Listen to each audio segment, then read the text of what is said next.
여러분, 연단이 왜 있나요? 연단이 왜 있다고 보십니까? 연단은 왜 있다? 뭐 죄를 지어서 벌 받는 거다? 아니에요. 연단은 왜 있다? 성경 말씀에 의하면 연단은 정금같이 되게 하기 위해서 연단이 있는 겁니다. 그럼 정금같이 왜 돼야 되느냐? 하나님이 쓰시기 위해서 정금같이 순수하게 돼야지만 쓰실 수 있으니까 정금같이 만들기 위해서 연단을 하시는 거예요. 그러면 여러분, 연단을 안 받으려면 어떻게 해야 돼요? 쓰임받지 않으면 되나요? 쓰임받지 않으면 괜찮습니다. 하나님 나 쓰시지 마세요. 그리고 연단도 정금같이 되는 것도 됐으니까 필요 없어요. 그러면 되나요? 연단 안 받으려면 어떻게 해야 돼요? 미리 정금같이 돼 있으면 연단 필요 없어요. 아무리 하나님이 쓰시려고 정금같이 만들려고 연단을 주신다 하더라도 내가 미리 연단의 결과인 정금같이 돼 있다면 나에게는 연단이 있을 일이 없죠. 하나님 나에게 연단 주실 일이 없죠. 이것이 여러분 지름길이고 이것이 왕의 대로로 갈 수 있는 길입니다. 그러니까 내가 미리 연단을 받은 결과를 내가 미리 가지고 있으면, 내 신앙이 연단받은 결과의 신앙을 내가 미리 가지고 있으면 연단이 필요가 없잖아요. 그죠? 할렐루야? 맞습니까? 아니, 지름길을 가르쳐 드렸는데 그거 지름길인지 아니면 모르고 있으면 어떡해요? 이때는 아멘 하시면 되는 거예요. 그죠? 이해하시죠? 할렐루야? 예. 자, 그거예요. 자, 오늘 말씀이 지름길로 가는 말씀이에요. 제가 참 죄송합니다. 뭐가 죄송하냐면, 새해 첫날은, 그리고 새해 첫 예배는 여러분께 뭘 나눠드려야 되냐면, 복조리를 나눠드려야 돼요. 우리가 옛날에 설날 전에 뭐 팔러 다닌 거, 여러분 아시잖아요? 복조리 팔러 다닌 거. 복조리 이러면, 복조리 사서 대청마루에 걸어 놓잖아요. 안 해요? 그런 적 없어요?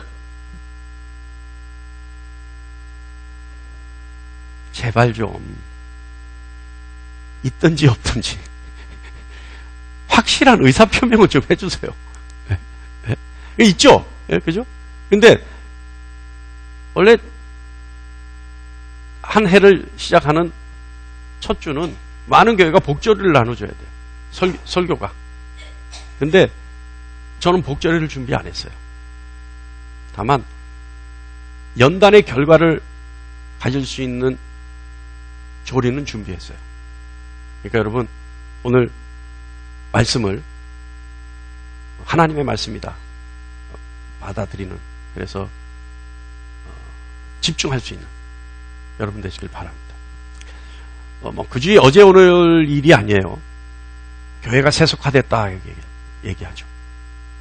그러니까 근데 특히 근래에 들어서는 그런 얘기들을 많이 하고 많이 듣는 것 같아요. 교회가 세속화됐다. 이 말은요, 교회가 교회가 세상으로 나갔다라는 말이 될 수도 있고, 교회 안으로 세상이 들어왔다라고 하는 말이 될 수도 있어요.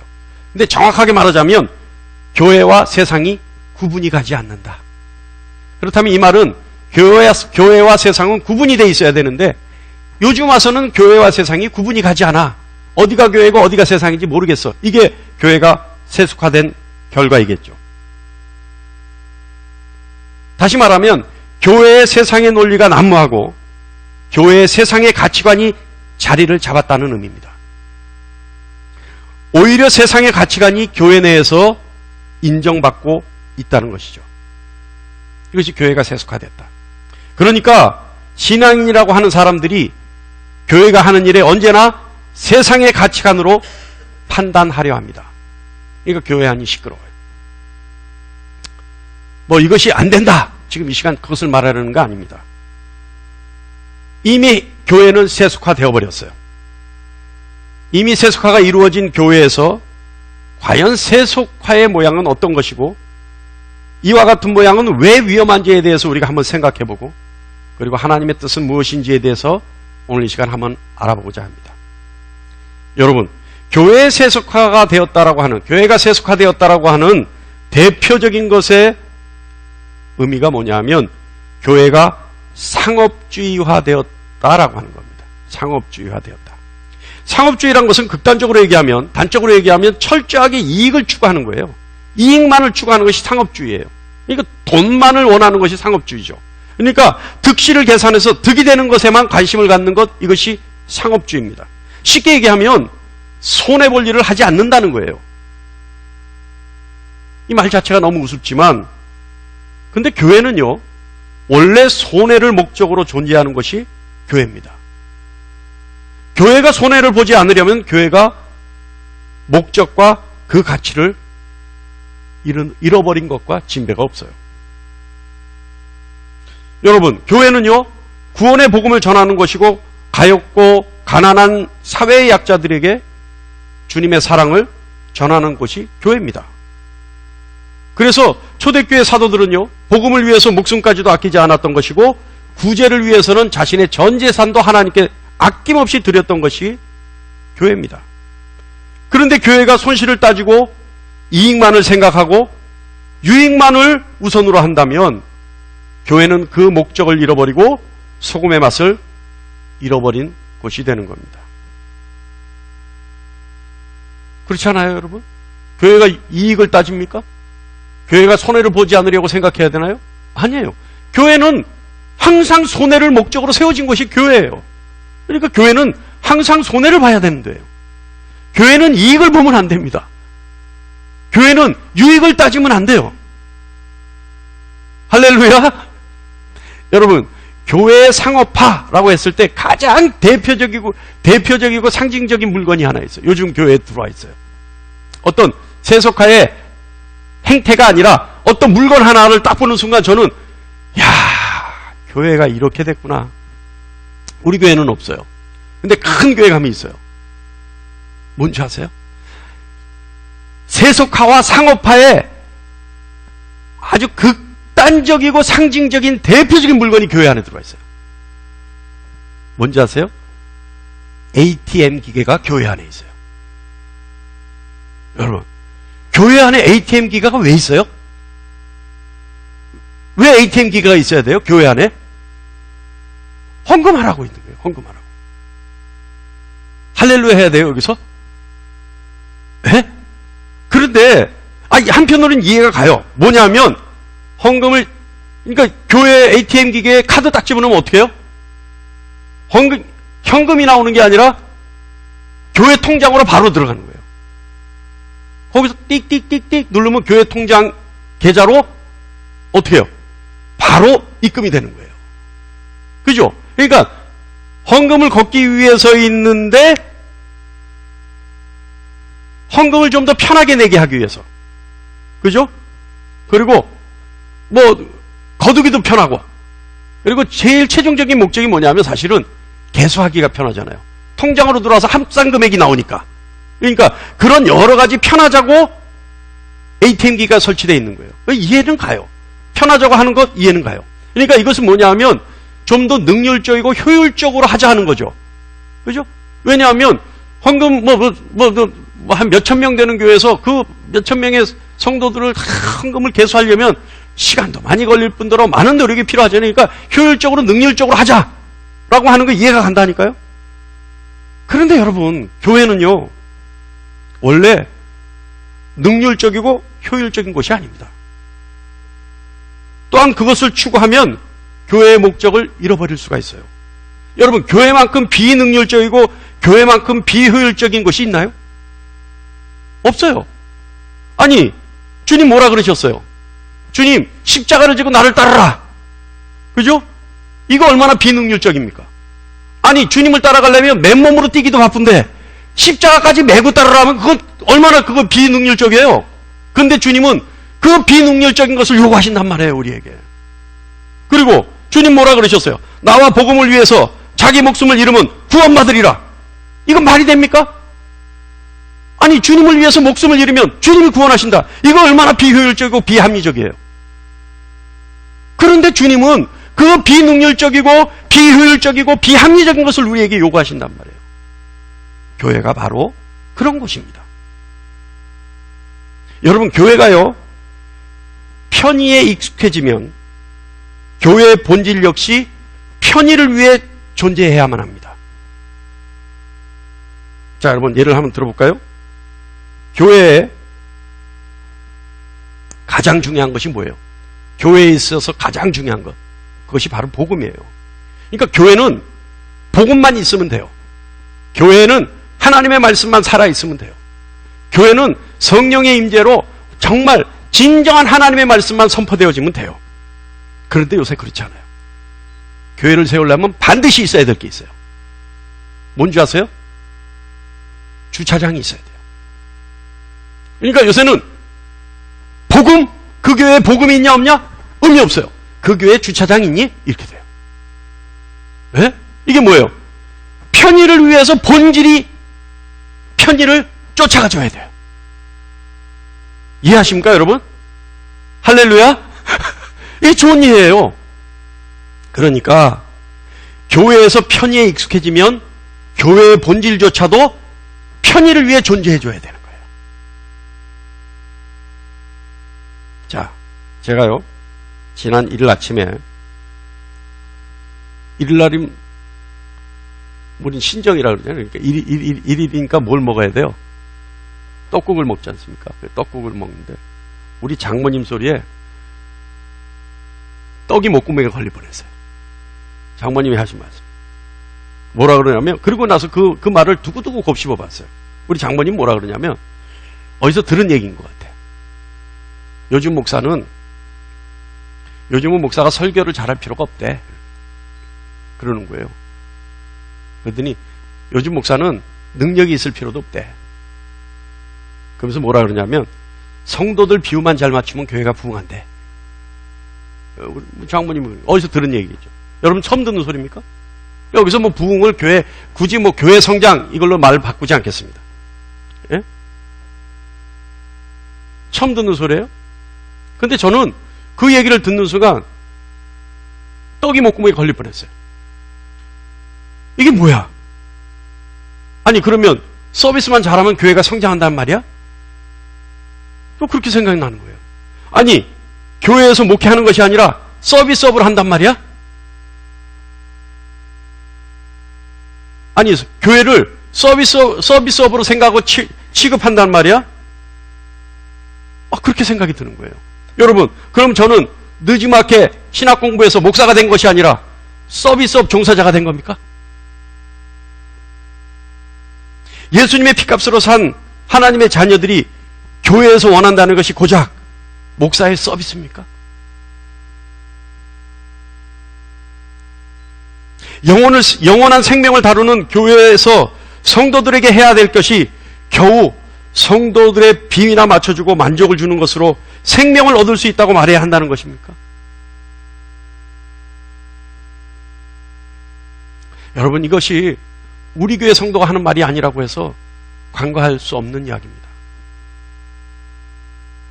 그런 말이 있다는 거예요. 목사가 설교 잘해도 의미 있고 능력이 있어도 의미 있고 목사가 성도 비유 잘 맞추면 돼. 그러면 교회 성공해. 그러면 성장해. 이랬다는 거예요.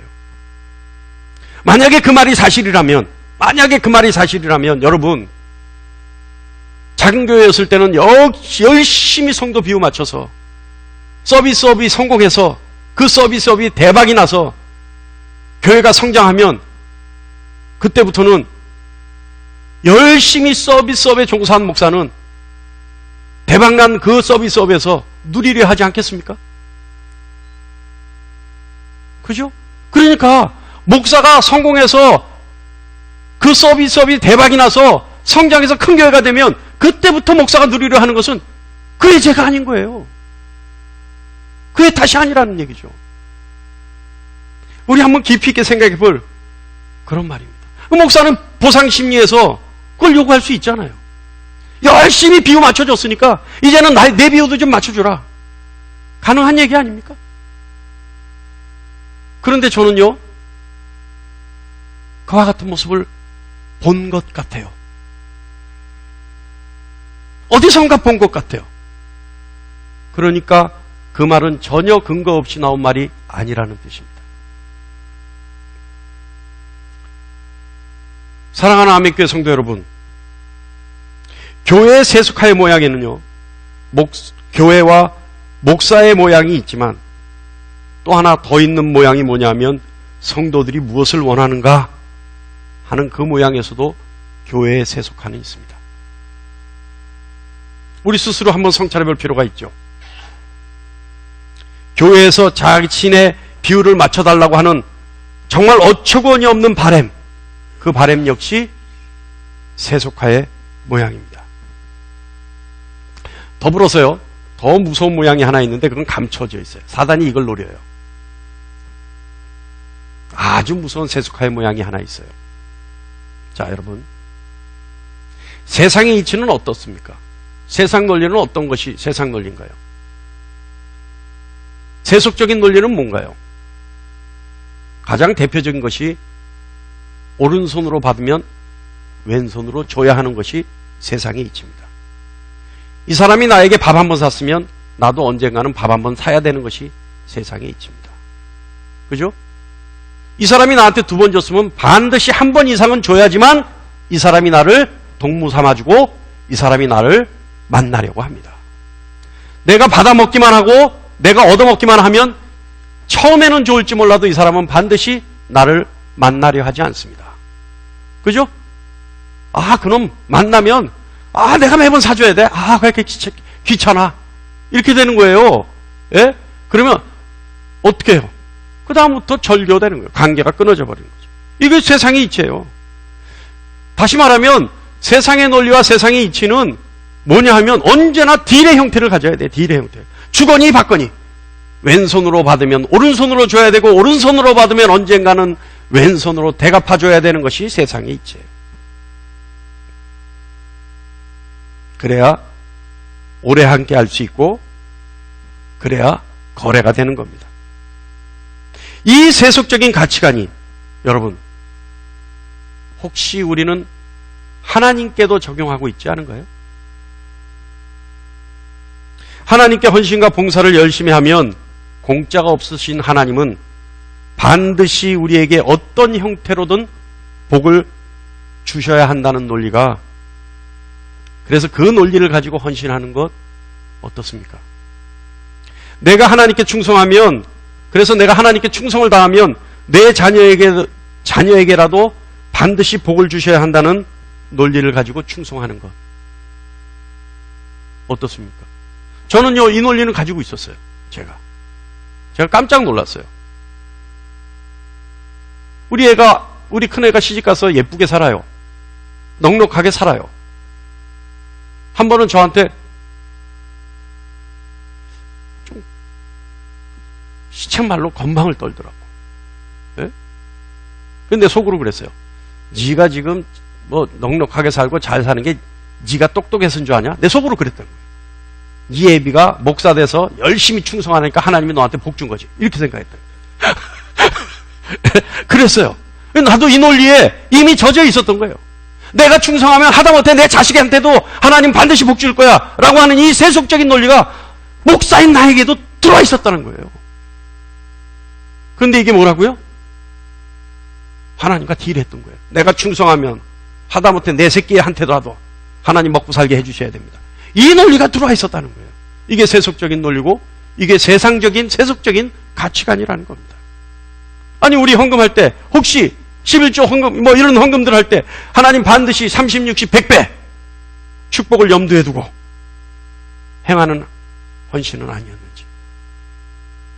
물론 하나님이요, 어떤 형태로든 우리가 헌신하고 봉사하면 신실하신 하나님은 그 약속을 반드시 지키십니다. 그거는 맞는 거예요. 그런데 그 약속을 원하고 하는 헌신과 그리 아니하실지라도 하는 신앙의 중심을 가지고 하는 헌신과는 다르다는 거죠.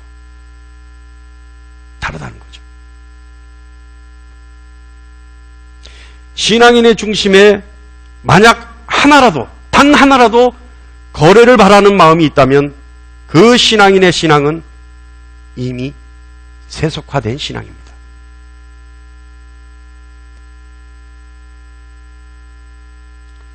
신앙인의 헌신에 반대급부를 바라고 하는 마음이 있는 신앙인의 헌신이라면 그 신앙인의 신앙은 이미 세속화된 신앙입니다. 이 어떤 결과인 줄 아세요?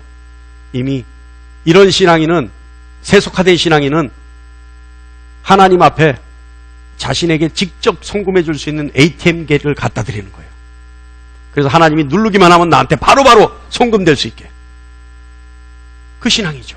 그러니까 이런 신앙인의, 세속화된 신앙인의 바람은 뭐예요? 하나님 앞에 내 전용 ATM기를 갖다 놓는 신앙 아니겠어요? 어떻습니까, 여러분? 이 세속화된 신앙, 이것은요, 우리가 좀 더 솔직하게 말하면 타락입니다. 세속적인 신앙은 타락이에요, 타락.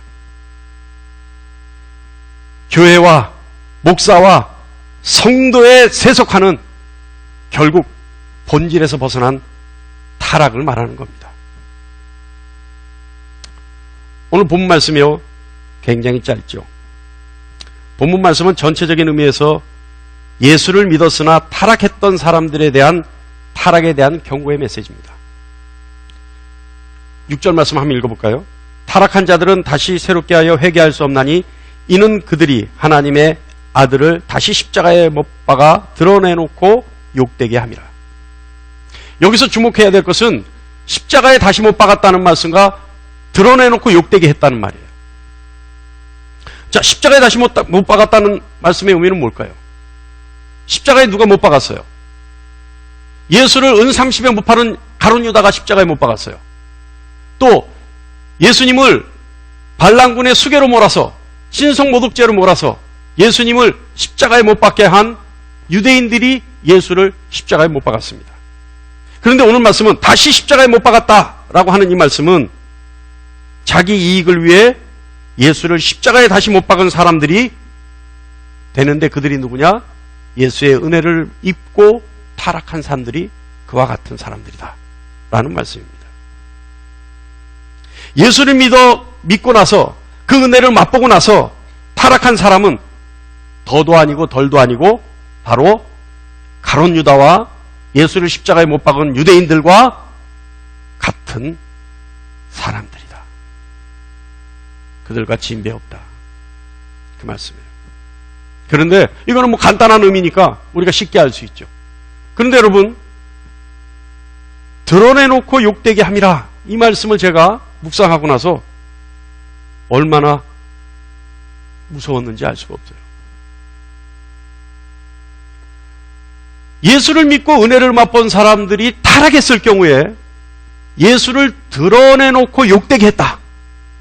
이게 과연 무슨 의미인가?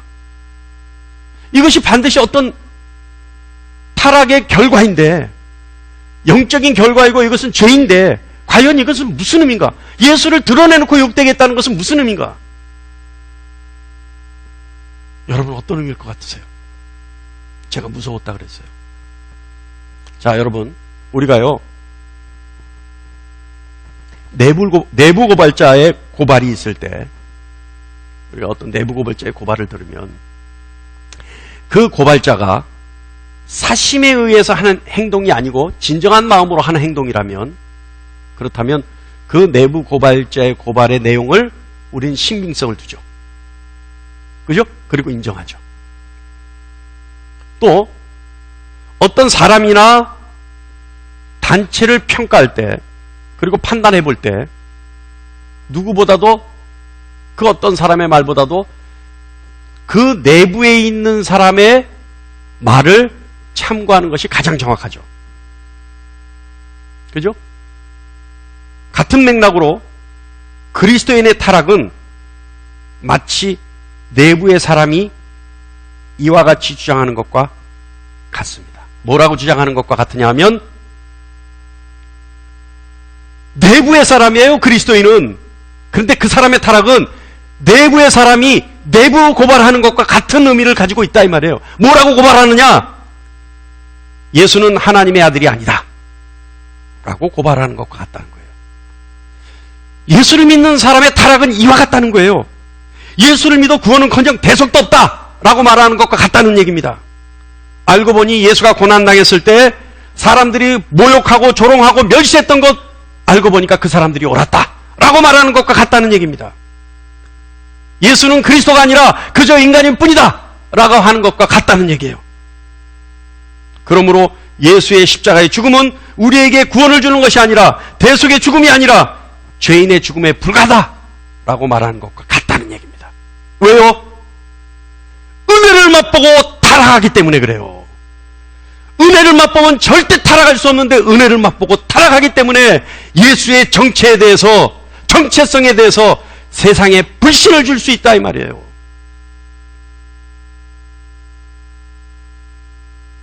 이 사람들은 이렇게 말하는 것과 같아요. 그러므로 예수의 십자가의 죽음은 우리에게 구원을 주기 위해 대속의 죽음이 아니라, 아까 얘기했죠, 죄인의 죽음이다. 나도 경건의 능력을 맛봤는데 알고 보니 경건의 모양만 그럴싸한 것이었다. 그래서 다시 세상의 길을 택한 것이다 라고 말하는 것과 같은 의미가 된다는 겁니다. 얼마나 무서운가요? 그리스도인의 타락은 자기 혼자만의 죄가 아니라 세상 사람들에게 예수님에 대한 신뢰와 경외함마저 버리게 하는 죄가 된다는 사실이 얼마나 무서운 죄인가요?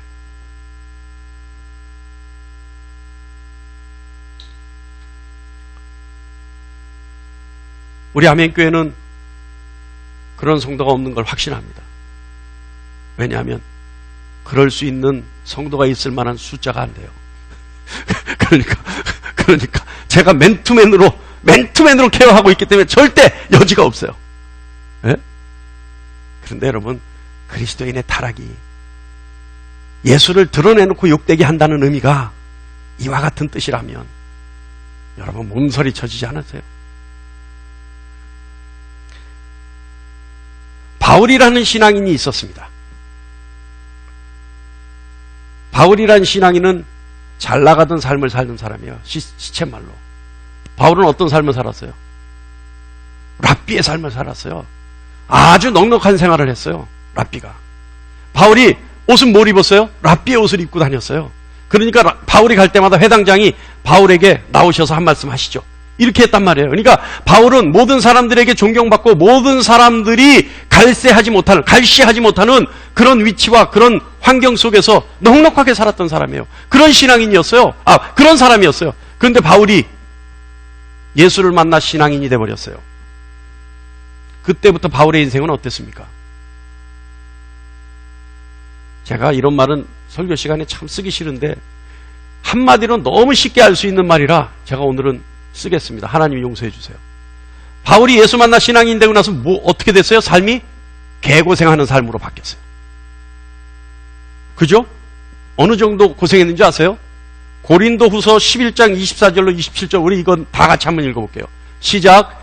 유대인들에게 40에서 하나 감한매를 5번 맞았으며 3번 태장으로 맞고 1번 돌로 맞고 3번 파손하고 1주야를 깊은 바다에서 지냈으며 여러 번 여행하면서 강의 위험과 강도의 위험과 동족의 위험과 이방인의 위험과 시내의 위험과 광야의 위험과 바다의 위험과 거짓 형제 중에 위험을 당하고 또 수고하며 애쓰고 여러 번 자지 못하고 줄이며 목마르고 여러 번 굶고 춥고 헐벗었노라.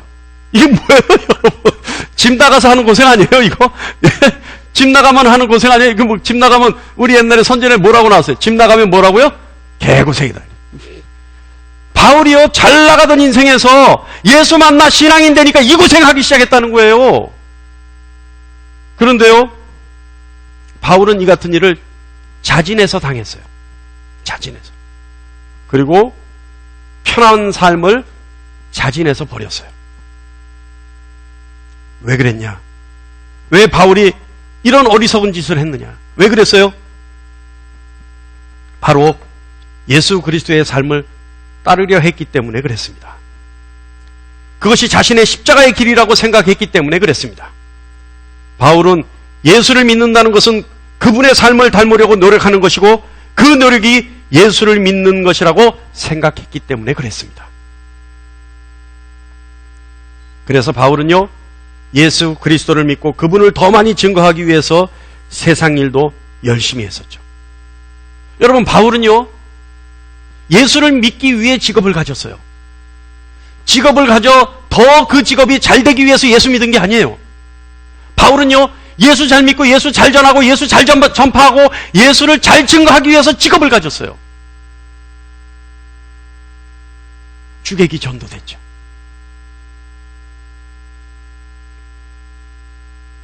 저는요, 어저께 11시까지 이 말씀을 준비하면서 내용 별거 아닌데 11시까지 한참의 시간이 걸렸어요. 제가 시간이 오래 걸리면 우리 부목사님이 조마조마해. 왜냐하면 이거 설교 원고를 받아서 이제 다시 막 만들어야 되니까 조마조마해. 그러면 저녁 한 10시 넘으면 11시만 목사님 그냥 아직 안 됐어요. 이 말을 못하니까 화이팅 하세요. 나한테 문자. 11시까지 준비하는데. 여러분, 뭐 이건 내용이 막 어려워서 11시까지 준비는 아니에요. 거의 끝맺어 가는데 갑자기 이런 생각이 탁 드는 거야. 나는 왜 정초의 첫 번째 예배에 여러분에게 복조례를 못 줄까? 난 좀 더 왜 신나고 축복받는 얘기를 못 해줄까? 왜 여러분에게 정초부터 가짜 그리스도인에 대해서 얘기를 해줘야 될까? 갑자기 딜레마가 생긴 거예요. 그래서 이거 다 갈아엎고 새로 시작할까? 뭐 밤을 꼬박 새더라도 새로 하고 일어설까? 생각했어요. 그런데 아까 그 얘기가 생각나는 거예요. 연단은 왜 있다고요? 정금같이 되기 위해서. 아, 그렇구나. 2020년을 여는 이 첫 번째 예배에 내가 우리 성도들에게 생각과 마음, 그 각오를 다질 수 있는 말씀으로 우리 성도들이 이 시간에 정금같이 된다면 금년 한 해는 연단이 없겠구나. 왕의 대로로만 가겠구나. 이들에겐 성공만 보장되겠구나. 이 생각이 드는 거예요. 할렐루야. 여러분, 금년 한 해 진정한 복을 받으려면요, 새 시작, 오늘 우리의 마음과 각오가 다져져야 합니다. 그래서 내 금년에는 반드시 진짜 그리스도인으로 살아야 되겠구나. 그래야 하나님이 나를 이끌어 가시겠구나. 그래야 내가 하나님 나라로 가겠구나. 이 각오로 나갈 수 있을 거 아닙니까?